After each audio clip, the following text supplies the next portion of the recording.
Hello everyone, my name's David Edgar, I'm the host of Heart and Hand, the Rangers podcast, and I'm joining you tonight after the news has came out that Philippe Clement has been sacked by Rangers. He is no longer the Rangers manager. The news broke earlier today around about 6 o'clock, but became official round about 9:30 when Rangers announced formally that he's gone. No news on an interim yet, no news on the backroom staff either. So at the moment, all we know for certainty is that Philippe Clement has left.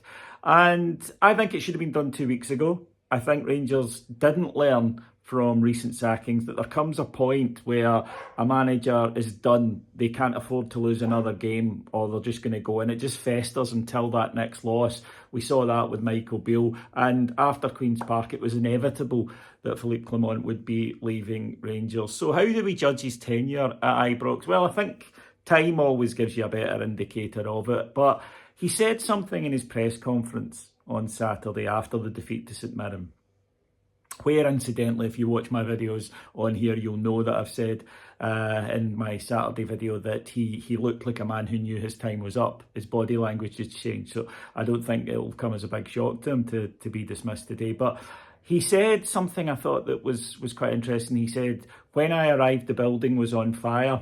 And it wasn't so much the choice of metaphor as what it unwittingly revealed in terms of whether or not he should stay, because we looked around and thought, the building still is.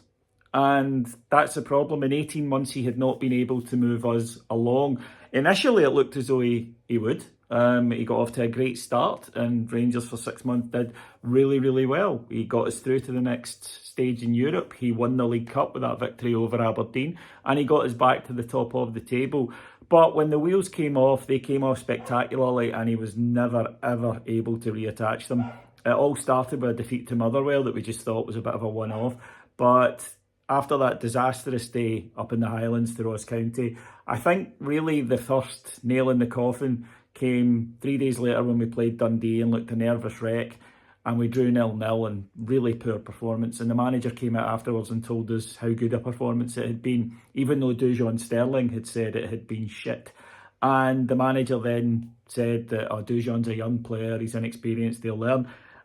And that set a pattern from then on in of the manager trying to tell us that what we were watching was not what we were watching. That's a dangerous game to play. You cannot fool Rangers fans. We know what we're watching. We've watched Rangers a long time. Between us, there are a lot of years watching this club. And while a manager coming from abroad may know football better than us, we know Rangers better than them. And he then started to talk about things. It's a young team, new players in the door, all of these things regularly, 6 months into it. And in the end, just alienated himself from the supporters. And when you do that, it means that when you hit a bad spell and you need them, they're not there because they have no faith or trust in you, and that's what we saw. What shouldn't be forgotten is he did get dealt a shit hand in his time at Rangers. There's no doubt about that. The Rangers boardroom the past couple of seasons has been an embarrassment, an absolute disaster, and they have made mistake after mistake after mistake. He also had to be there as the wage bill got cut down, which was again paying the price for mistakes that the board had made.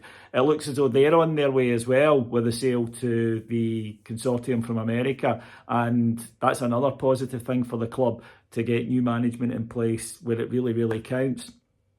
But even so, what we were witnessing week in, week out wasn't good enough from Rangers. And you would get hope from occasional performances, mainly in Europe, but against Celtic at New Year as well, when you thought we could see something coming, but he never came to terms with the bread and butter domestic games. He never really completely got to it, in much the same way as Van Bronckhorst did. I think there's a fundamental misunderstanding with continental managers that they're impressed by possession. Rangers will always get possession in domestic games because the other teams are happy for us to have it. It's what can we do with it? And the match against St Mirren just laid bare that there was nothing there. There was nothing left for Rangers, really. We are slow, and that's a policy of our signing, or that's a consequence of our signing policy, but we are slow. We are unadventurous. We always take the safe option. And when the players are lacking confidence as they are now, we are unwatchable. And we didn't just lose at the weekend at St Mirren. It wasn't smash and grab. They were the better side for 90 minutes at Ibrox. And I think that is what made everybody's mind up, including, as it turns out, to be the board. So where now for Rangers? It's highly unlikely. I think we're going to appoint a new permanent manager just now. When the takeover comes, they're going to want their own man, so that's not going to happen. So it probably will be an interim. There's nothing domestically to play for. There is the Europa League, but I think we would all agree it's highly unlikely we're going to win that. So it's more now about getting through to the end of the season. And then, as I say, hopefully the new guys can come in, buy the club and get their guy so that he's ready to start the first day of pre-season.